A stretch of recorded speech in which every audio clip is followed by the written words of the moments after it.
तीर्थराज प्रयाग में हम लोग इस समय उपस्थित हैं और ये कुंभ का पर्व अनादिकाल से चला आ रहा है। ऐसी लोकोक्ति है कि अमृत कलश जो समुद्र मंथन से उत्पन्न हुआ, तो देवताओं ने असुरों से बचाने के लिए उसको लेकर के भ्रमण किया और उसकी बूंदे अथवा वो जहां जहां रखा गया उन स्थानों पर अमृत स्नान, अमृत महाकुंभ का पर्व मनाया जाने लगा, क्योंकि उसके अंदर से अमृत बूंदे उन सरिताओं में गिरी।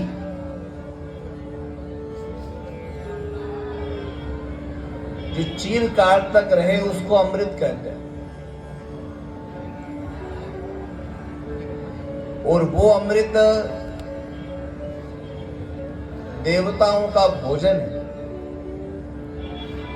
देवता स्वर्ग में हम लोगों की तरह भोजन नहीं करते, वहां सबके लिए पुण्य के चलते अलग अलग व्यवस्थाएं बनी हुई है। पर जो देव है दिवी भवो दिव्य, उनकी देह भी दिव्य होती है। मनुष्य की देह अदिव्य होती है, नश्वर होती है, और देवताओं की जो देह होती है वो यथावत होती है। यथावत का मतलब है जैसे ही उनको शरीर मिला तो जिस रूप में मिला था तब से लेकर के जब तक उनका देवकाल रहेगा तब तक वैसा का वैसा ही शरीर रहेगा, और वो लोग अमृत पान करते हैं। उनको ना तो बुढ़ापा आता है, ना इंद्रियां शिथिल होती है, ना स्मृति लोप होती है, ना जरा मरण होता है, एक जैसे रहते हैं। और वो अमृत कलश जिसकी चाहना देवता भी करते हैं, उसकी बूंदे यहाँ गिरी। तो ये जो स्थान है पवित्र हो, क्योंकि ये 14 रत्नों में से जो एक रत्न अमृत है इन 4 स्थानों पर गिरा, अमृत तुल्य हो गया, ये भूमि पवित्र हो गई। ऐसा जान करके ऋषि मुनियों ने उस स्थान पर रह करके भगवत आराधना उपासना को अपना लक्ष्य बनाया, और ऋषि मुनियों के वहां रहने से वो भूमि अत्यंत पवित्र हो। वास्तविक उसका अमृतत्व तो तब हुआ जब वहां पर भगवत चर्चाएं शुरू, भगवान की कथाएं शुरू। सतयुग में भी लोग अमृत स्नान के लिए यहाँ पर आते थे और पूरे महीने रह करके भगवान की आराधना उपासना करते थे। यहाँ पर एक वेणी माधव भी है, और वेणी माधव सतयुग से ही विराजमान है। नित्य उनका दर्शन करते थे और भगवती गंगा और यमुना का स्नान करके, उनका जलपान करके, उनकी रज में रह करके अपने कल्याण के निमित्त वो सत्संग करते थे, भगवान की आराधना उपासना करते थे। और उस समय ऐसा शास्त्रों में वर्णन है कि जत्था का जत्था जैसे आज आ रहा है, वैसे भी पूरे जत्था के जत्थे में ऋषि मुनि आते थे और रह करके साधना करते थे। यहाँ भरद्वाज ऋषि का आश्रम है। उस समय जिन ऋषियों के आश्रम थे उनके यहाँ इतनी भीड़ होती थी, जैसे अभी अपन ने छावनी बनाई, लोग आ रहे, वैसे वो गिनती की छावनियां हुआ करती थी, और उन छावनियों में रहने के लिए ऋषि मुनि जत्थे के जत्थे में आते थे और वहां के ऋषि उनकी सेवा उपासना करते। एक बार याज्ञवल्क्य के ऋषि समुदाय के साथ में वहां आए, पूरा स्नान किया। स्नान करने के बाद में उन्होंने भरद्वाज ऋषि से प्रार्थना करी कि हम आपके पास में रहें। और आपसे भगवान की कथा को सुना, हमारे मन में कुछ संदेह है और वो संदेह आपकी कृपा से दूर होगा। संदेह की निवृत्ति संग से होती है। जब प्राणी सत्संग करता है तो सत्संग से उसका जो संदेह है, भगवत संबंधी, आत्मकल्याण संबंधी जो संदेह है, उसकी निवृत्ति सत्संग से ही होती है। जब कछु काल करिए सत्संगा, तब होत कछु संशय भंगा। जब हम सत्संग करते हैं और रोज सत्संग में भगवत चर्चा को सुनते हैं, तो भगवत चर्चा को सुनते सुनते सुनते प्राणी के हृदय में भगवान के प्रति भक्ति का उदय हो जाता है। और वो भक्ति उसके जन्मांतरीय जो अंतःकरण दूषित हो चुका है, उस जिससे अंतःकरण दूषित हुआ, उस काली मां का नाश कर। सत्संग में जाने से ही कल भी मैं बता रहा था कि प्राणी को क्या करना चाहिए। उचित अनुचित का ज्ञान उसको संग से ही होगा। जब हम सत्संग में बैठते हैं तभी हमें पता चलता है कि जो हम कर्म कर रहे हैं वो शास्त्र की दृष्टि से उचित है अथवा अनुचित। जब तक हमको कर्म का ज्ञान नहीं होगा तब तक प्राणी सुख के साधन को संग्रहित नहीं कर सकते, अपना आत्मकल्याण नहीं कर सकते। तो आत्मकल्याण के लिए सत्संग की आवश्यकता है। ऐसा जान करके ऋषिराज ने भरद्वाज ऋषि के चरणों में प्रणाम किया और उनसे कहा, भगवान, हमारे कल्याण के लिए हमको कोई ऐसी बात बताइए जिसको अपने जीवन में उतार करके हम अपना मानव जीवन धन्य कर सके, पवित्र कर सके, इसको सार्थक बना सके। तो ऋषिराज ने कहा, देखो, ये संसार कर्म के आधार पर निर्भर है। भगवान ने कर्म को ध्यान में रखते हुए संसार का निर्माण किया। कर्म प्रधान विश्व रचि राखा, और जो जस करहि सो तस फल चाखा। भगवान करुणामय कहे जाते हैं, और जो भगवान करुणामय कहे जाते हैं, हम देखते हैं कि उनकी शरण में जाने वाले सभी लोग हैं, पर कोई सुखी है, कोई दुखी है। अगर भगवान की करुणा सब पर बरस रही है तो एक दुखी और एक सुखी क्यों है? भाई, विषमता क्यों है? कोई प्राणी सुखी है, कोई प्राणी दुखी है। तो भगवान क्या करते हैं कि जिसके ऊपर भी कृपा करते हैं, सबसे पहले उसके कर्मों को आश्रित करते हैं, उसके कर्मों को ध्यान में रखते हुए उसको फल देते हैं। जिस प्राणी ने जो कर्म किया है तदनुकूल उसको फल की प्राप्ति होती है। और कर्म के विषय में शास्त्र कहता है कि कर्म अपना फल दिए बिना कभी समाप्त नहीं होता। अवश्यमेव भोक्तव्यम कृतं कर्म शुभाशुभम। हमने जो कर्म किए हैं उसका कर्म का फल हमको भोगना ही पड़ेगा, चाहे कितने जन्म बीत जाए। आज पहले इसी बात को समझ लें। कर्म को, हमने जो कर्म किए हैं वो अपना फल दिए बिना समाप्त नहीं होगा। भगवान राम वनवास काल में जब निषाद राज गुरु से मिले तो रात को ठहरे हुए थे। तो निषाद राज ने देखा कि प्रभु किस अवस्था में है। हमने कभी कल्पना नहीं करी थी कि राजा के पुत्र होकर के इनको वनवासी सा जीवन बिताना पड़ेगा। और देखो, तापस वेश विशेष उदासी, 14 वर्ष राम वनवासी। और 14 वर्ष का भगवान ने वनवास का रूप धारण कर किया है। तो उनके मन में ये हुआ कि भगवान को हम बचपन से जानते हैं, क्योंकि वो भगवान के मित्र थे। निषाद राज भगवान को अपना मित्र मानते थे। उनके मन में ये भावना आई कि मैं बचपन से भगवान को जानता हूं, पर भगवान ने इसे कोई कर्म नहीं किए कि इनको वनवास जैसा भयंकर दुख प्राप्त हो। तो ये कैसे प्राप्त हुआ? जब उन्होंने प्रभु चरणों में ये प्रार्थना करी कि भगवान समझ में नहीं आ रहा है, तब भगवान बोले, काऊ न को सुख दुख कर दाता, निज कृत कर्म भोग सब भ्राता। भैया ये हमारे किए वही कर्म का फल है।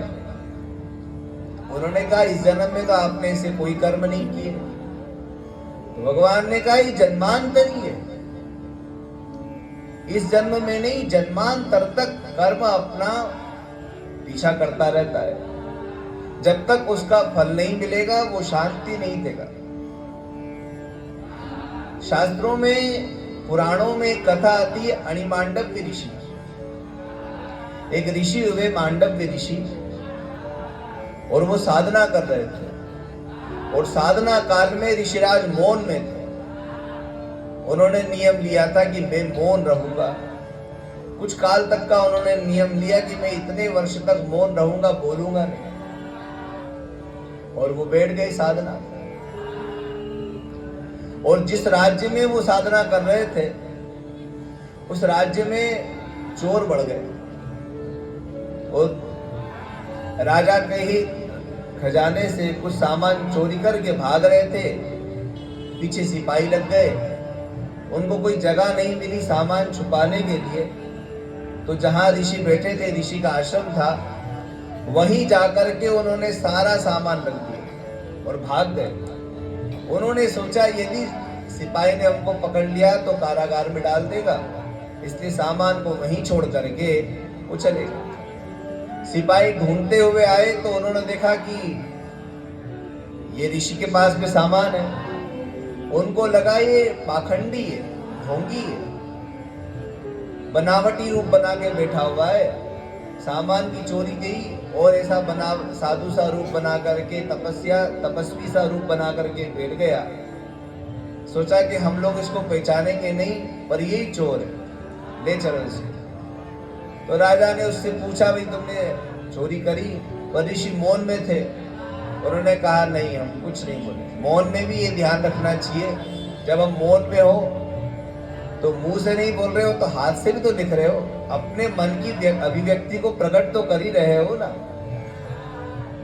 लिख लिख के दे रहे हैं, वो भी नहीं। जहां तक हो सके इंद्रियों को अंतर्मुख करना ही मौन कहलाता है। अगर हमने एक दिन का भी मौन लिया, अभी आने वाली ना अमावस्या, उसके लिए ऐसा कहा जाता है कि मौन रहना। आप लोग मत रहना, नहीं तो बहुत सारे काम होंगे नहीं। और भीड़ में तो बिल्कुल मत रहना, नहीं तो आप बोलो ही नहीं और पीछे से धक्का है। भीड़ में जा रहे हो और पीछे से धक्का आ रहा है और परेशानी हो रही है और मौन में हो तो पता नहीं चलेगा। दुख हो रहा है तो बोलना तो पड़ेगा। पर मौनी अमावस्या के दिन मौन रहने का विधान है। उस दिन मौन रहना चाहिए। मौन रहने का मतलब है कि अपने भावों को किसी भी रूप से प्रकट नहीं करना, शब्द से भी और किसी इंद्रियों से भी, हाथ से भी लिख के नहीं बताया। और ऋषिराज मौन में थे, उन्होंने ना गर्दन हिलाई ना हाथ से लिख के दिया, अपनी कोई सफाई नहीं कि ये अपराध हमसे हुआ या नहीं हुआ, ये सामग्री हमने चुराई या नहीं चुराई, उन्होंने कुछ नहीं कहा। वो जड़वत थे। तो राजा को लगा कि इसने हमारा अपमान किया, एक तो निंदनीय कृत्य किया, दूसरा साधु का वेश बनाया, और तीसरा राजा का अपमान कर रहा है, इसको सूली पे चढ़ा। तो सूली मतलब वैसा उनको फांसी नहीं लगाई। सूली का मतलब था कि चौराहे पे खड़ा कर, चौराहे के ऊपर एक ऐसा स्तंभ जो नीचे से लोहे का मोटा बनते बनते ऊपर बिल्कुल पतला सुई जैसा हो जाए, और उनके गुदा भाग के अंदर से उसको डाल दो और बिठा दो। और चलते फिरते लोग जब उसको छुएंगे और वो हिलेगा, अंदर कांटे लगे हुए हैं, दर्द होगा, यही दंड है। वो दंड दे दिया। पर ऋषि मौन में थे, उन्होंने कुछ नहीं कहा। उस दंड को उन्होंने स्वीकार कर लिया। उनका व्रत पूरा होने आया और इतने दिन हो गए और कोई क्रियाकलाप ऋषि में नहीं देखी। तो राजा समझ गया ये साधारण प्राणी नहीं है, ये तो कोई ऋषि है, बड़े महान तपस्वी है। चरणों में जाकर के साष्टांग प्रणाम किया, क्षमा याचना करी। इधर ऋषि का मौन पूरा हो चुका था। उन्होंने अपने सिपाहियों से कहा, ऋषि को सावधानी से उतरवाया और ऋषि से जब क्षमा मांगी तो ऋषि ने कहा, आपका कोई अपराध नहीं है, ठीक है। अब हम सीधे धर्मराज के पास में जाएं। उसको क्षमा करके धर्मराज के पास पहुंचे और ऋषि ने कहा कि मैंने अपने जीवन में इतना तप किया कि मुझे अपने 102 जीवन याद है, अपने 102 जन्म याद है जिसमें मैंने ऐसा कोई कर्म नहीं किया कि जिसके चलते हमको इस तरह का दंड मिले। आप बताओ ऐसा कौन सा कर्म था जिसका फल मुझे ऐसा मिला। और ऋषि को जब उतारा था ना सूली से, तो कुछ अंश लोहे का उसी में रह गया, अणिमात्र, इसलिए आगे चल करके ऋषि का नाम अणिमांडव्य पड़ गया। और ऋषि ने जब धर्मराज से पूछा तो धर्मराज ने कहा, महाराज आपको आपकी तपस्या के फल से 102 जन्म याद है, पर ये जो कर्म का फल था आपका 130 जो जन्म था ना उसका, आप साधना के बल से 102 जन्म तक ही पहुंचे, उससे आगे के जन्म का ज्ञान अभी आपको नहीं हुआ। ये उसके आगे के जन्म का कर्म का फल है। उस जन्म में जो आपने कर्म किया, तो हम ये बता रहे थे कि कर्म अपना फल दिए बिना समाप्त नहीं होता। इस जन्म में नहीं तो अगले जन्म में, अगले जन्म में नहीं तो और आगे जन्म में, पर वो जब तक अपना फल नहीं देगा तब तक समाप्त नहीं होगा। इसीलिए शास्त्र ने कहा, अवश्यमेव भोक्तव्यम कृतम कर्म शुभाशुभम, चाहे शुभ कर्म हो अथवा अशुभ कर्म, अपना फल देता ही देता है। शास्त्र यह भी कहता है कि कोई कर्म किए बिना भी नहीं रह सकता। आप कर्म करोगे ही करोगे। आंखें मिली है तो देखोगे ही, कान मिले हैं तो सुनोगे ही, और कर्म करोगे तो फल होगा ही होगा। पर हमको ये ध्यान रखना चाहिए कि हम कर्म वो करें जो हमारे लिए बंधन कारक ना हो। कर्म ऐसा करो जो बंधन कारक ना हो। आपको इस जन्म में सुख दे करके आपके मनुष्य जन्म को वो सुधारे, ऐसे कर्म का आश्रय मनुष्य को लेना चाहिए। नहीं तो कर्म तो आपका पीछा कभी छोड़ने वाले नहीं। हजारों हजारों जन्म बीत जाए तब भी कर्म अपना फल देकर ही रहता है। जब सभी मुक्त हो रहे हैं, अंतिम में सब प्रलय में लीन हो जाएंगे, तो फिर भगवान ये मानवीय सृष्टि वापस कैसे बनाते? तो शास्त्र में आता है कि जिन प्राणियों को भगवत कृपा से भगवत साक्षात्कार हो गया, मोक्ष की प्राप्ति हो गई, वो तो पुनरागमनम को तब वापस आने वाले नहीं है, परंतु जिनके कर्म अभी शेष है वे प्रलय काल में उस विराट पुरुष में लीन होंगे और वापस पुनः अपने कर्म का फल भोगने के लिए उसी विराट पुरुष से वो फिर वापस निकले। वो अपने कर्मों को लेकर के अंतिम में विराट में लीन हुए और वहीं विराट से पुनः सृष्टि की रचना के साथ में प्रकट होकर के बाहर आते हैं। और ये श्रृंखला चलती रहती है और उसी के आधार पर भगवान इस सृष्टि का निर्माण करते हैं। इसलिए भूमि जनयन देव एकः यथा पूर्वम कल्पयत्, इसको बनाने वाला जो एक देव है वो वैसे ही बनाता है जैसे वो सृष्टि पहले थी। तो इसलिए कर्म करते समय ये ध्यान रखना चाहिए कि ये जो कर्म हम कर रहे हैं ये शुभ है अथवा अशुभ है। शुभ कर्म के चलते मनुष्य उन्नति की ओर जाता है। अच्छा, जो पुण्यात्मा है उन्हीं को अंतःकरण शुद्धि होती है। जिनका अंतःकरण शुद्ध नहीं होता है उनको भगवत साक्षात्कार भी नहीं। भगवान ने एक बात गीता में कही है, भगवान जो अच्छे कर्म करने वाले उनकी रक्षा के लिए आते।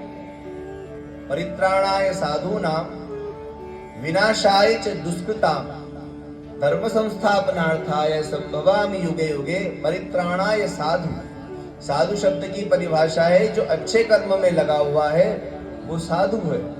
तो जो शुभ कर्म में लगा हुआ उनकी रक्षा के लिए भगवान आते। और भगवान भी यहाँ रह करके ऐसी लीलाएं करते हैं, ऐसे कर्म करते हैं जिन कर्मों को मनुष्य अपने जीवन में उतारे तो वह भी उन्नति को प्राप्त कर सकता। परंतु यदि भगवान से भी अनुचित कर्म हो गया तो उसका फल फिर उनको भोगना ही पड़ता है। जैसे रामावतार से पूर्व भगवान ने कोई कर्म ऐसा कर दिया जिसके चलते उनको रामावतार में भयंकर कष्ट का सामना करना पड़ा। वो इसीलिए क्योंकि ये कर्म की भूमि है, यहाँ हम जो जो कर्म करेंगे उस कर्म का फल हमको भोगना ही पड़ेगा। परंतु जब ऋषिराज ने ये प्रार्थना करी कि आप मुझे अपने जीवन के कल्याण के लिए कुछ बताइए, तो उन्होंने कहा देखो भैया, कर्म भी दो प्रकार के होते हैं। एक होता है निष्काम और दूसरा होता है सकाम।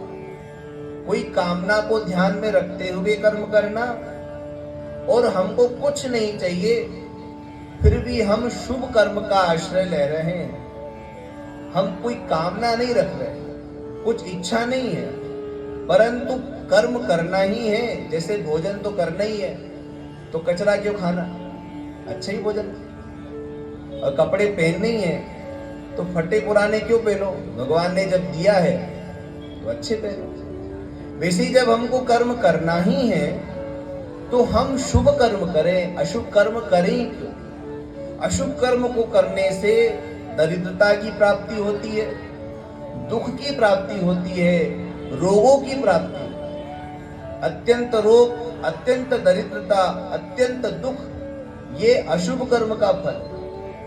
और शुभ कर्म के फल से सुख की प्राप्ति, शांति की प्राप्ति, प्रसन्नता की प्राप्ति, यश और कीर्ति की प्राप्ति होती। और यदि निष्काम करोगे तो भगवत चरणों में प्रेम की प्राप्ति। हम यदि कोई कामना निमित्त कर्म करते हैं तो वो कामना का फल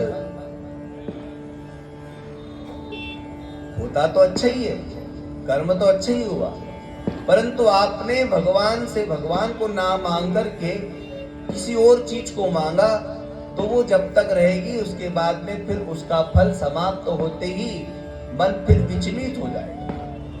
क्योंकि मन के अंदर की कामनाएं कभी समाप्त नहीं होती। मन तो पता नहीं क्या क्या चाहता है। भगवान ने किसी को 100 दिए तो 100 वाला सोचता है कि भगवान कृपा करे, अगर ऐसे 100 के 10 हो जाए तो अच्छा रहेगा। 1000 की कामना करेगा। और भगवान ने 1000 दिए तो वो सोचता है कि ऐसे 1000 के हो जाए तो लाख हो जाए तो अच्छा रहेगा।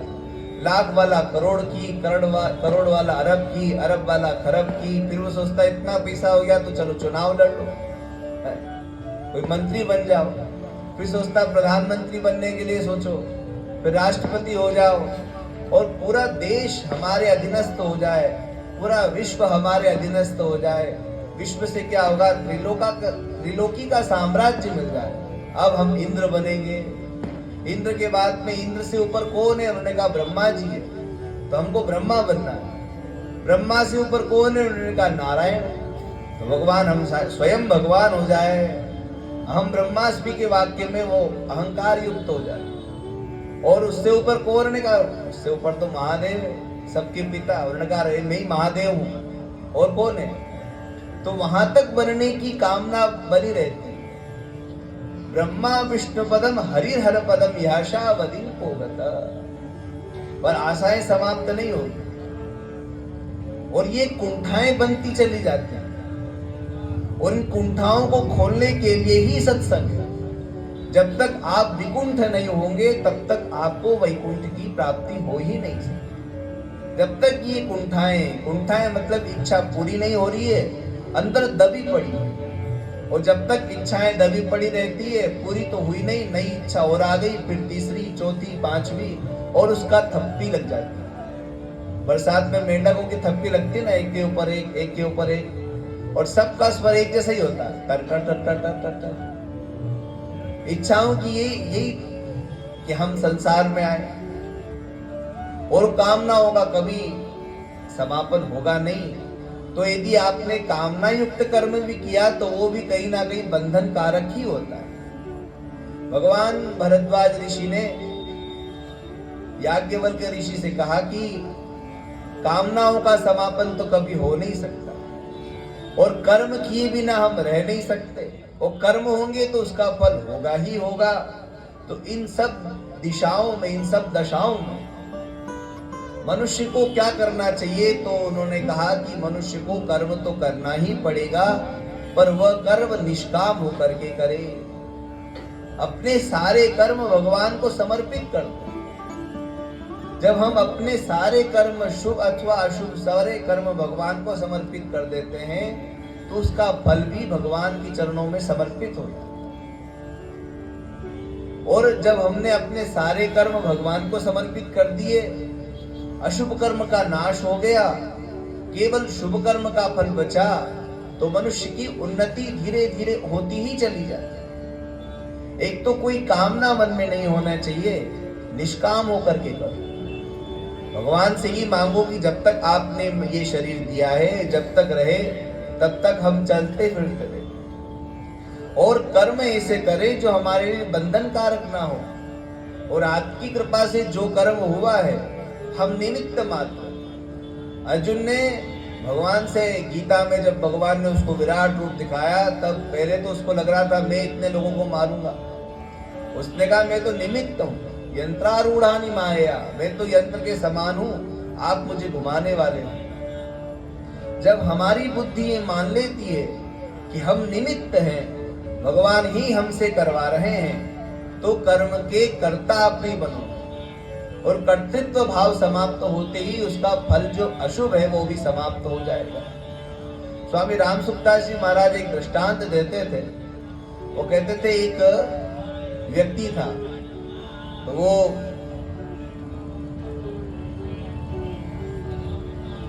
रेलवे प्लेटफॉर्म पे बैठा हुआ था, तो अपना एक सूटकेस लेके गया और उसने रखा। तो वहां पर एक व्यक्ति आया, वो उसने सोचा कि ये सूटकेस पे ले ले, तो वो उसको लेना चाहता था, प्राप्त करना चाहता था, पर वो सोचने लगा कि ये आदमी हट जाए तब ये सूटकेस मुझे मिले। अब वो थोड़ा सा हटा, उसने झट वो सूटकेस उठाया और चल दिया। अच्छा, उस पे चोरी का सामान था और पीछे उसके पुलिस लगी हुई थी, पर ये पता नहीं चल रहा था किसके पास में। सिपाहियों ने जब बक्सा उसके पास में देखा तो उसको पकड़ा। उन्होंने पूछा भाई ये सूटकेस किसका है? तो उसने कहा मेरा है। ठीक है, इसके अंदर का सामान भी तुम्हारा? कहा मेरा ही है। वो चोरी का सामान था, उन्होंने कहा डाल उसको जेल में डाल दिया। क्यों? क्योंकि यद्यपि वो सामान उसका नहीं था, परंतु उसने ये माना कि ये मेरा है, तो उसका फल किसको मिला? उसी को मिला। जब हम कर्म करते समय ये मानते कि ये कर्म मैंने किया, तो उस कर्म का फल आपको मिलेगा, और आप ये मानो कि ये भगवान ने किया है, तो उस कर्म का फल आपको नहीं। एक और दृष्टांत देता। एक कुम्हार था, कुम्हार।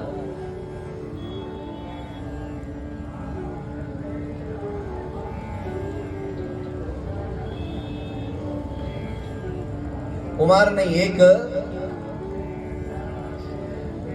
वो जो बगीचे की देखरेख करता है उसको क्या बोलते हैं? माली।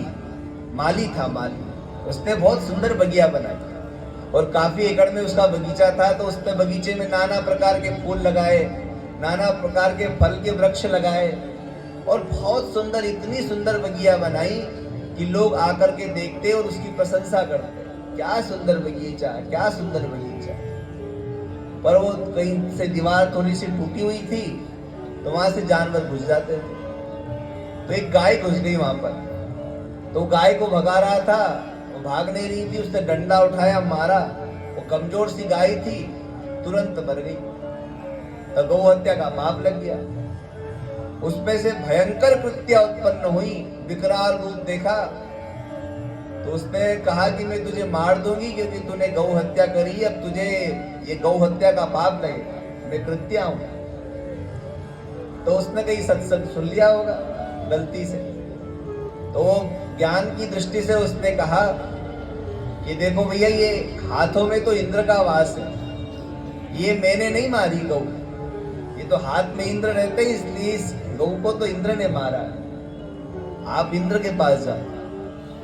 तो वो कृत्या सीधी स्वर्ग पहुंच गई। और उस समय सभा लगी थी स्वर्ग में, बड़े बड़े देवता आए हुए थे सभा में, और सभी वहां पर अप्सराओं का नृत्य देख रहे थे, गंधर्वों का गान सुन रहे थे, और विद्याधर वहां बैठे हुए थे। सभी देवताओं को जब वहां देखा कृत्या ने और वो भयंकर रूप में सामने ही खड़ी हो गई, तो पूरी सभा अचंभित हो गई। उन्होंने कहा इतना सुंदर माहौल था, ये कहाँ गड़बड़ी हो गई, ये भयंकर रूप वाली कृत्या कहाँ से आ गई। इंद्र ने पूछा भाई तुम कौन हो? तो उन्होंने कहा मैं कृत्या हूं, अभी अभी तुमने ब्रह्म हत्या करी है, गौ हत्या करी है, उसका पाप हूं।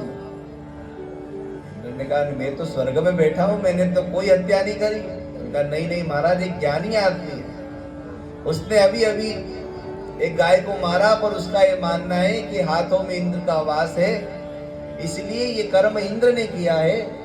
अब इंद्र तुम उसमें निवास करते हो, देवताओं का वास शरीर में है ना, हमारे शरीर में देवताओं का वास है।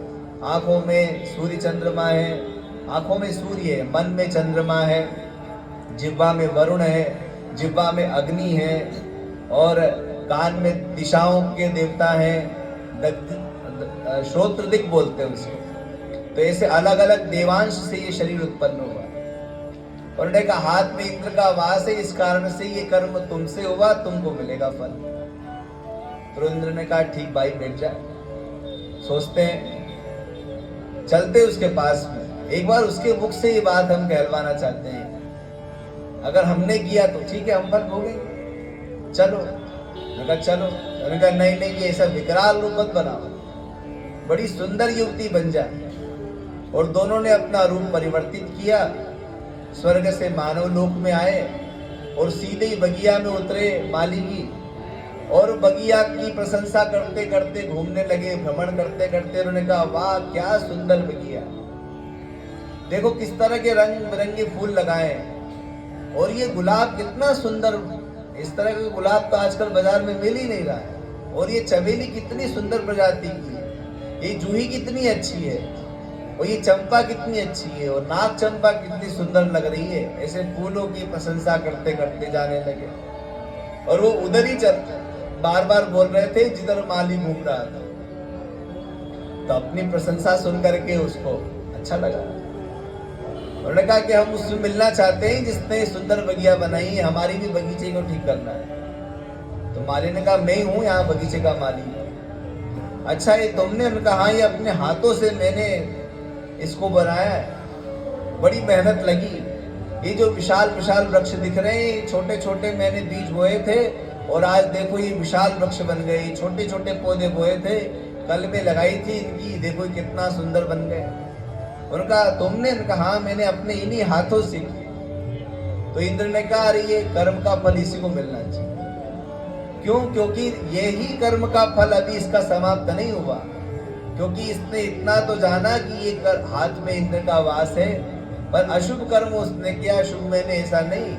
सभी कर्म हम नहीं कर रहे हैं, ये जिस दिन ये मानेगा तब जाकर के कृत्या तुम मुझे लगना है।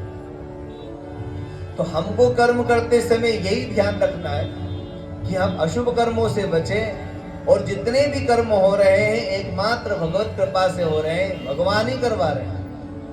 हमारे यहाँ भगवान कहते थे दादू महाराज के विषय में कि दादू कहते थे, दादू करता मैं नहीं, करता है कोई और, करता है सो भरेगा, तू जिन करता रोए। तू क्यों रो रहा है भैया? तू क्यों मान रहा है कि तूने किया? कभी मत मानो कि ये कर्म हमने किया। अशुभ कर्म से बचो, शुभ कर्म का आश्रय लो, और जो शुभ कर्म हुआ है वो भगवत कृपा से हुआ है, भगवान ने करवाया है, हम तो निमित्त मात्र हैं। ये मान करके उस कर्म को अंतिम में भगवान को समर्पित कर दो, तो वो कर्म का फल बंधन कारक नहीं होता। ये बात ऋषिराज ने भरद्वाज ऋषि को बताई। याज्ञवल्क्य ऋषि ने भरद्वाज ऋषि को ये बात बताई कि कर्म करते समय भैया ये ध्यान रखना चाहिए कि हम कर्म करने वाले निमित्त हैं, भगवान करवा रहे हैं, हम कर्म नहीं कर रहे। यदि हमने माना है कि ये कर्म हमने किया, तो फिर हमारे कर्मों का फल का समापन कभी नहीं होगा। कितने जन्म हुए हमारे, हमको पता है क्या? इस जन्म पे से पहले कौन से जन्म में थे, उससे पहले कहाँ थे, उससे पहले कहाँ थे। और यदि कर्म बना रहा तो कर्म 3 प्रकार से होता है, क्रियमाण, संचित और प्रारब्ध। आप जो अभी कर्म कर रहे हो ये क्रियमाण है। अभी आप जो कर्म कर रहे हो, हम लोग जो कर्म कर रहे हैं वो क्रियमाण कर्म कहा जाता है। और इसका फल सूर्यलोक में स्थित है, इसलिए वो संचित है। और वो हमारे किए हुए कर्म का फल जो संचित है वही प्रारब्ध बन करके सामने आएगा, जिसको हम भाग्य कहते हैं। जो कर्म अभी हमने किया वो तुरंत वहां चला गया स्वर्ग लोक और वहां स्थिर है। आपने मेहनत से पैसा कमाया, बैंक में रख दिया, कमाते समय वो कर्म आपका क्रियमाण कहा जाएगा। और अभी आपने बैंक में रखा है वो संचित है, और जरूरत पड़ने पर आप उसको निकालोगे, उसी का नाम है प्रारब्ध। मनुष्य की कर्म भी ऐसे ही, पर वो कर्म ऐसे होते हैं कि कुछ फल यहाँ मिलता है, कुछ आने वाले जन्म में मिलता है। कर्म अपने फल अलग अलग रूप से देता है। कुछ कर्म का फल तुरंत ही मिलता है। आपने किसी से कहा नमस्ते भैया, तो वो आपसे नमस्ते कहेगा, नमस्कार करेगा। आपने कर्म किया, उसने तुरंत आपको नमस्कार किया। तो कुछ कर्म का फल तुरंत मिलता है और कुछ का कुछ दिन बाद मिलता है। और कुछ कर्म ऐसे होते हैं जिसका फल इस जन्म में नहीं मिलता, आने वाले जन्म में। अभी आप करोगे, बाद में मिलेगा। जमीन है ना, इस पे बीजांतर ही होता है, बाकी तो कुछ नहीं होता। किसान वही है, खाद्य पानी वही है, जमीन भी वही है। कुछ बीज ऐसे होते हैं जो 10-15 दिन में उत्पन्न होते हैं, कुछ बीज ऐसे होते हैं जो 3-4 महीने में उत्पन्न होते हैं, कुछ ऐसे होते हैं जो 6-7 महीने लगाते हैं, कुछ साल भर ले लेते हैं और कुछ 5-10 साल ले लेते हैं। उनका फल आने में समय लगता है, पर फल निश्चित आता है। वैसे ही मनुष्य जो कर्म करता है उसके फल को मिलने में समय लग जाता है, परंतु वो फल दिए बिना समाप्त नहीं होता। इसलिए कर्म करते समय ये ध्यान रखना चाहिए कि हम वो कर्म करें जो हमारे लिए बंधन कारक ना हो। और वो एकमात्र कर्म ये है कि अपने सारे कर्म को भगवान के चरणों में समर्पित कर देना। हम जो कर्म भी कर रहे हैं, पहले तो सुबह उठते से ही ध्यान रखना चाहिए कि भगवान आज हमारा दिन अच्छा बीते। हम कोई ऐसा कर्म नहीं करें जो हमारे लिए बंधन कारक हो, हमारे लिए दुखद हो। हम अपने मनसा वाचा कर्मणा किसी को किसी प्रकार का दुख ना दे, ये ध्यान रख करके उठो। और जब सोने लगो तो आज आपने क्या क्या किया उस पर नजर डालो। आज आपसे कोई अशुभ कर्म तो नहीं हो गया, कोई किसी का नुकसान तो नहीं हुआ, शुभ कर्म हुआ कि नहीं हुआ। यदि अशुभ कर्म हो गया तो उससे भगवान से उसके लिए क्षमा मांगो और शुभ कर्म भगवत चरणों में समर्पित कर दो। और यदि जीवन में, शास्त्र में ये भी व्यवस्था है कि यदि इसी जीवन में आपसे कोई अनुचित कर्म हो गया हो तो समय रहते उसका प्रायश्चित कर दो। महाभारत में आता है कि जब महाभारत युद्ध हो गया तो महाराज युधिष्ठिर को आत्मग्लानि हुई। उनके मन में हुआ कि हमने स्वजन वध किया है, चाहे कैसे भी हुआ हो, पर हमने स्वजनों को मारा है और ये कर्म अत्यंत निंदनीय हुआ, इसका फल हुआ है। और ये फल यदि बना रहा तो हमको आगे जा करके दुख देगा। अगर आपका किया हुआ कर्म का फल भाग्य ना बने तब तक तो वो समाप्त हो जाता है, पर यदि वो भाग्य बन गया ना तो फिर वो समाप्त नहीं होता। हम उसी कर्म का फल भोगते हैं जो प्रारब्ध बन चुका है, भाग्य बन चुका है, जो अभी संचित है, अंदर ही पड़ा हुआ है। उपासना के द्वारा, साधना के द्वारा, प्रायश्चित के द्वारा, भगवत कृपा के द्वारा उसको समाप्त किया जा सकता है। यदि वो प्रारब्ध ही बन गया, अगर पोस्ट वहां से नहीं चली अभी तब तक तो ठीक है, अगर पोस्ट चल दी फिर आपके पास पहुंच ही जाएगी। अगर वो प्रारब्ध नहीं बना तो उसका फल नहीं मिलेगा। और शास्त्र कहता है कि समय रहते ही उसका प्रायश्चित कर। इसलिए आप देखते होंगे कि कोई भी सुकृत करने से पहले हमारे यहाँ प्रायश्चित का विधान है। कोई भी पुण्य कर्म करने से पहले ब्राह्मण देवता कहते हैं कि भैया इस कर्म में आप प्रवृत्त होने जा रहे हो, दीक्षित होने जा रहे हो, इसलिए आपकी अशुभ कर्म आपकी शुभ कर्म में बाधक ना बने, उसके लिए आप प्रायश्चित कर दो, आप उसके योग्य हो जाओ। और प्रायश्चित कर लेने से उस कर्म के फल से हम बच जाते हैं जो अशुभ कर्म हमसे हो गया। उन्होंने कहा कि राजसु यज्ञ करोगे तब जाकर के आप ये स्वजन वध के अशुभ कर्म के फल से बच जाओगे।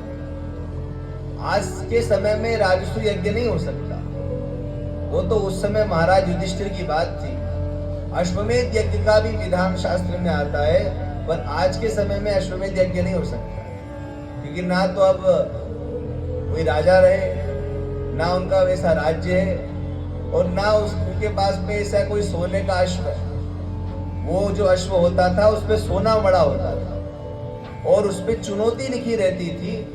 एक पत्र होता था उसके सिर पे लगा हुआ, जिसपे स्वर्ण अक्षरों में चुनौती होती थी कि या तो हमारी दास्ता स्वीकार करो या फिर हमसे युद्ध करो। अगर वो मजबूत होते थे तो युद्ध करते थे और नहीं तो वो दास्ता स्वीकार करते थे। अब तो ऐसा है कि लकड़ी का घोड़ा भी व्यक्ति को नहीं मिलता, और अगर मिल भी जाए तो छोड़ भी दे तो लोग पकड़ लेंगे।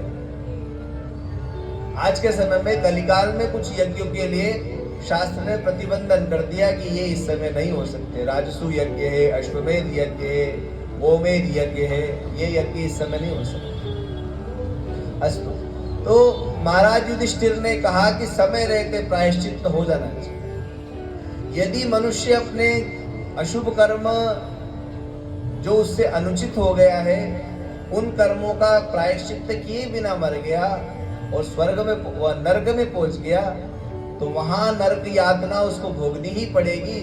और वहां उस समय वो ये नहीं कह सकता कि भैया मुझे माफ करो, वहां क्षमा नहीं, वहां तो दंड का अपराध मिलकर ही रहे। इसीलिए शरीर छूटने से पहले ही मनुष्य को अपने प्रायश्चित आदि कर्म करना चाहिए। एक और बात है कि कर्म करने से पहले कर्ता स्वतंत्र होता है, उसके फल भोग काल में वो स्वतंत्र नहीं होता।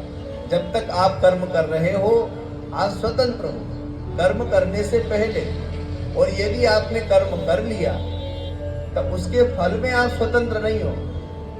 आप किसी को गाली देने के लिए सोच रहे हो, ऐसा सोचना मत, बता रहा हूं कि आप सोच रहे हो कि हम किसी को गाली दें, तो देने से पहले आप स्वतंत्र हो, और यदि दे दिया आपने तो उसका जो भी फल होगा उसमें आप स्वतंत्र नहीं हो, वो तो फल बन के आएगा जिस रूप में भी आएगा। तो कोई सा भी कर्म करने से पहले कर्ता स्वतंत्र होता है, उसके भोग काल में स्वतंत्र नहीं होता। तो ये ध्यान रखना चाहिए कि हम कर्म कौन से कर रहे हैं, हम जो कर्म कर रहे हैं वो शुभ है अथवा अशुभ है। शुभ कर्म का आश्रय हमको लेना चाहिए, अशुभ कर्म का त्याग करना चाहिए। और जितने भी कर्म हमसे हुए हैं उनको ध्यान में रखते रहना चाहिए रोज कि आज हमने क्या किया। अशुभ कर्म मनुष्य के जीवन में धीरे धीरे घटे, शुभ कर्म बढ़े, क्योंकि शुभ कर्म आपके अंतःकरण को शुद्ध करेगा और शुद्धांतःकरण में ही आपको परमात्मा का प्रकाश पुंज प्रकट होगा। शुद्धांतःकरण में ही प्रेम लक्षणा भक्ति उत्पन्न होगी और शुद्धांतःकरण में ही ज्ञान का उदय होगा। ज्ञान वैराग्य भक्ति का उदय उन्हीं के अंतःकरण में होता है जिनका अंतःकरण शुद्ध होता है। और कर्म मुख्यतः चित्त की शुद्धि के लिए ही है। विवेक चूड़ामणि में आदि शंकराचार्य जी भगवान ने कहा कि चित्तस्य कर्म ही शुद्ध, ये जो कर्म है चित्त की शुद्धि के लिए। हमारे यहाँ वेदों में 3 कांड है, कर्म, उपासना और ज्ञान। उसको आप ऐसे समझ लीजिए कि ये जो कर्म है ये आपकी चित्त शुद्धि के लिए, अंतःकरण को शुद्ध करने के लिए कर्म करना आवश्यक है। और अंतःकरण को स्थिर करने के लिए उपासना और साधना करना भी आवश्यक है। और उसमें फिर परमात्मा का जो प्रतिबिंब पड़ता है उसी का नाम ज्ञान। जैसे आप घर में शीशा लाए, कांच लेकर के आए, तो कांच के ऊपर यदि धूल है ना तो आपका चेहरा नहीं दिखेगा। यदि आपने उसकी धूल निकाल दी तो वो जो जब धूल निकल जाती है तो वो शीशा स्वच्छ हो जाता है। ये जो कर्म है ये पोछा है, इसकी जन्मांतरी जो अंतःकरण के अंदर कालीमा आ गई है उस धूल को समाप्त करता है। और जो साधना है, जैसे शीशा हिल रहा है तो हिलते हुए शीशे में भी आप अपने आप को स्पष्ट नहीं देख पाओगे। अगर दर्पण हिल रहा है तो कैसे देखोगे?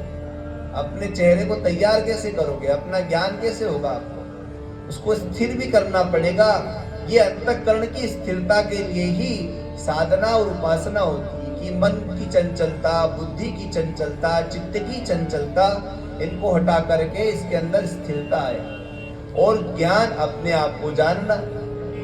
शीशा स्वच्छ है, स्थिर है, तब आप अपने आप को देखोगे तो आपका प्रतिबिंब स्पष्ट दिखेगा। यही है ज्ञान, उपासना और कर्म। और कर्म हमारा ऐसा होना चाहिए कि जो शास्त्रीय विधा से जुड़ा हुआ। प्रातः काल उठो, हमारे यहाँ देखो शास्त्र ने कैसी व्यवस्था ले रखी है कर्म को शुद्ध करने के लिए। हमारा कर्म कैसा शास्त्रीय होना चाहिए भैया? सीधे नन में जाकर के सावर के नीचे बैठ करके नहाने से पहले गंगे हर बोलो। शास्त्र ने कहा जब आप सुबह नहाने बैठो तो गंगादि नदियों का स्मरण करो। पुष्कराद्यानि तीर्थानि गंगाद्या सरितस्तथा आगच्छन्तु पवित्राणि स्नान काले सदा मम। हे पुष्करादि तीर्थ, हम स्नान कर रहे हैं, आप आइए। हे दिव्य गंगादि नदियों, हम स्नान कर रहे हैं, आप आइए। ऐसा आवाहन करना चाहिए। गंगादि पुण्य नदियों का, सलीला का स्मरण करना चाहिए। जब आप स्नान करते समय दिव्य नदियों का स्मरण करोगे तो आपने जल तो साधारण ही डाला, परंतु वो साधारण नहीं माना जाएगा, क्योंकि आपने शास्त्र की दृष्टि से स्नान किया तो वो शास्त्रोक्त स्नान हो जाएगा। आपने तीर्थ में ही स्नान किया, उसका फल आपको प्राप्त हो। चाहे आपने अपने बाथरूम में बैठ के स्नान किया हो, परंतु आपने दिव्य नदियों का स्मरण करते हुए स्नान किया तो वो स्नान आपके लिए सुखकारक होगा। अपने आप ही आपके पापों की निवृत्ति होगी, क्योंकि आपने पुण्य नदियों का स्मरण किया। आप बैठे भोजन करने के लिए, तो भोजन करने से पहले आपने भगवान को वो समर्पित किया। आपने इतना ही कहा कृष्णार्पण वस्तु, गोविंदार्पण वस्तु, जगदम्बार्पण वस्तु। बस हे भगवती, हे भगवान, ये जो नैवेद्य है आपके चरणों में समर्पित है, आप अपनी दयामयी दृष्टि इसके ऊपर एक बार डाल दीजिए। बस आपने इतना ही कहा ना, उतना कहने मात्र से वो आपका जो भोजन है वो भोजन नहीं रहा, वो क्रिया आपकी प्रसाद हो गई। और प्रसाद होने से आप प्रसाद बुद्धि से जब उसको ग्रहण करते हैं तो वो आपके लिए सुख कारक होगा। और एक एक कण जब हृदय में जाएगा तो अंतःकरण को शुद्ध करेगा। हमारे जो पाप कर्म हो चुके थे उन पाप कर्म के फल से हमको बचाएगा। इसलिए भगवान ने कहा तुम ही निवेदित भोजन करे। जो भगवान को निवेदन करके भोजन करता है, भगवान ने कहा उसका अंतःकरण शुद्ध होता है, क्योंकि वो भगवान का प्रसाद ग्रहण करता है। चलना तो हमको ही, पर यदि हम परिक्रमा करते हैं, हम तीर्थों में जाते हैं, जैसे आप सब लोग वहां से चल करके यहाँ आए, इंदौर से प्रयाग आए, तो ये तीर्थ में आए। इंदौर से चल करके यहाँ आए और यहाँ संतों का दर्शन कर रहे हैं, गंगा का स्नान कर रहे हैं, गंगा दर्शन कर रहे हैं, शुभ कर्म कर रहे हैं। तो तीर्थ निवास करने से अन्य क्षेत्रे कृतम पापम तीर्थ क्षेत्रे विनश्यति। वहां जो किया हुआ पाप यहाँ नष्ट हो। और तीर्थ में आए, बस जिस दिन आपने ये भावना करी हृदय घर में ही कि हम प्रयाग जाएंगे, उसी दिन आपका अंतःकरण शुद्ध होना शुरू हो गया। ऐसा मैं नहीं कह रहा, ऐसा रामचरितमानस में गोस्वामी जी ने लिखा है। चरण राम तीरथ चली जाई, राम बसौ तिनके मन माही। जो अपने घर से तीर्थ के लिए निकला है, तो गोस्वामी जी बता रहे हैं कि वाल्मीकि ने भगवान राम से वनवास काल में कहा राम जी ने जब उनसे पूछा कि मैं कहाँ रहूं, तब उन्होंने राम जी को रहने के लिए स्थान बताए। तो उन्होंने कहा, प्रभु आप उसके हृदय में रहना जो ये मन में भावना करके निकले कि मैं तीर्थ में जा रहा हूं। चरण राम तीर्थ चली जाई, राम बसो तिनके मन माही। आप उनके मन में, उनके हृदय में निवास करना। तो आप जिस दिन ये भावना करके घर से निकले कि हमको तीर्थराज प्रयाग जाना है, उसी दिन से आपका अंतःकरण शुद्ध हो गया। और जैसे ही आप तीर्थराज प्रयाग पहुंचे, आपका मन भगवान का मंदिर बन गया। आपके हृदय में भगवान आ गए। और बात विश्वास की है, हमको ये मानना चाहिए कि हमारे हृदय में भगवान है। हनुमान जी को था कि नहीं? उन्होंने कहा, राम तुम्हारे हृदय में है कि नहीं? तो उन्होंने दिखाया कि हाँ, सिया राम मेरे हृदय में निवास कर रहे हैं। हमको ये विश्वास रखना चाहिए कि हमारे हृदय में भगवान है। जिस दिन ये भावना हो जाएगी, उस दिन आपके कर्म अपने आप ही शुभ हो जाएंगे। भगवान देवर्षि नारद जी बहुत छोटे थे, बहुत अल्पायु थे। संतों की कृपा से उनका अंतःकरण शुद्ध हो गया था। उन्होंने ये विश्वास कर लिया संत वाणी से कि मेरे हृदय में भगवान है। तो भगवान ने उनको अपने हृदय पटल पर ही दर्शन दिया। और जब उनकी उत्कंठा बढ़ गई, तब आकाशवाणी हुई कि नारद, इस जन्म में तुम्हारी साधना कभी परिपक्व नहीं हुई, दूसरा जन्म होगा और तुम ब्रह्मा जी की गोद से उत्पन्न होंगे और फिर तुम कभी मृत्यु को प्राप्त नहीं होंगे और निर्बाध गति से कहीं भी जा आ सकोगे। तुमको हर क्षण मेरा दर्शन होगा। तब नारद जी को हर क्षण भगवान का दर्शन होने लगा। क्यों? क्योंकि उन्होंने विश्वास कर लिया कि भगवान मेरे हृदय में है। हमको भी ये विश्वास रखना ही चाहिए। हम भगवान सर्वत्र विराजमान है, पर हमारे हृदय में भी है। जब हम ध्यान अवस्था में बैठे तो जो गुरु ने हमको स्वरूप बताया है, जो हमको अच्छा लग रहा है, जो शास्त्र ने जैसा वर्णन किया है, जब हम भगवान के माधुर्य में स्वरूप को देखते हैं, तो भगवान के दर्शन करने से और संसार के दर्शन करने में इतना ही फर्क है कि संसार के दर्शन करने से मनुष्य के अंदर राग और द्वेष उत्पन्न होता है, और भगवान आप्त काम है, पूर्ण निष्काम है। उनके माधुर्यमय मंगलमय स्वरूप को देख करके, क्योंकि भगवान नवनवाय है, तो उनको जब हम देखते हैं तो हमारा अंतःकरण शुद्ध होता है। दर्श परश मुख मज्जन पाना, संतों के, माता पिता के, गुरुजनों के और भगवान के दर्शन करने के लिए शास्त्र इसीलिए कहता है कि जब आप उनको देखोगे तो आप उनको देखने से ही आपके पाप नष्ट हो।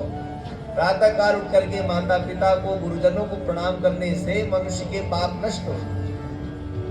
प्रातः काल उठ करके मंदिर में जाकर के भगवान के मंगलमय विग्रह का दर्शन करने से पाप नष्ट हो। और बार बार भगवान को देखोगे तो आपका जो हृदय है भगवान का निवास स्थान है। हृत्पुंडरीक मध्यस्थाम प्रातः सूर्य समप्रभाम पाशांकुशधराम सौम्याम वरदा वयस्तकाम त्रिनेत्राम रक्तवसनाम भक्त काम दुगाम भजे। ऐसा वेदों में आता है कि जब अपने हृदकुंडली माने हृदय कमल के ऊपर अपने इष्ट का जो चिंतन करते हैं, उनका ध्यान करते हैं, ऐसे प्राणियों का हृदय शुद्ध हो जाता है। और जिनका हृदय शुद्ध हो गया वे कभी भी अशुभ कर्म नहीं करते। अभिज्ञान शाकुंतलम एक ग्रंथ है हमारे यहाँ साहित्य में, तो वो शकुंतला को देख करके दुष्यंत का मन उस पर आ जाता है। शकुंतला ब्राह्मण के आश्रित थी, एक ऋषि के यहाँ रहती थी, और दुष्यंत एक क्षत्रिय कुल में उत्पन्न हुआ था। तो दुष्यंत जब उसके हृदय में उसके प्रति प्रेम उत्पन्न हो जाता है, तो पहले वो सोचता है कि ये ब्राह्मण कन्या है, ब्राह्मण मेरे पूजनीय वंदनीय है और मैं ब्राह्मणों का सेवक हूँ। ये मेरे मन में शकुंतला को देख करके कैसे इसके प्रति आकर्षण जग गया। निश्चित है शकुंतला ब्राह्मण कन्या नहीं हो सकती, कहीं ना कहीं ये क्षत्रिय कन्या है। तो उसका जो साथी था उसने कहा, ऐसा क्यों कह रहे हो सकता तुम्हारे ही मन में कोई दुर्भाव हो। तो राजा ने इतने विश्वास से कहा कि मेरा अंतःकरण इतना शुद्ध है मेरा अंतःकरण इतना शुद्ध है कि मुझे विश्वास है कि स्वप्न में भी किसी ब्राह्मण कन्या या ब्राह्मण के प्रति मेरे मन में इस प्रकार का दुर्भाव आ नहीं सकता, और इसके प्रति आकर्षण हुआ है कहीं ना कहीं निश्चित ये क्षत्रिय कुल में उत्पन्न हुई है। और जब जांच पड़ताल हुई तो वो क्षत्रिय कन्या निकली। अंतःकरण उसका प्रमाण था। प्रमाणम अंतःकरण प्रमाणम, उन्होंने कहा मेरा ये अंतःकरण प्रमाण है, ये क्षत्रिय कन्या है, क्योंकि मुझे अपने आप में इतना विश्वास है। तो हमें अपना इतना विश्वास होना चाहिए कि हाँ, हमारे हृदय में परमात्मा है, और यदि हमारी आराधना उपासना ठीक है तो अंतःकरण में विराजमान जो परमात्मा है कभी भी हमसे अशुभ कर्म नहीं करवाएंगे, शुभ कर्म करवाएंगे। और शुभ कर्म करने के लिए उन्होंने ही हमको प्रेरित किया है, हम निमित्त मात्र हैं। इसलिए अपने सारे कर्म हम उनके चरणों में समर्पित कर दें तो हमारा कल्याण संभव है। श्री राम।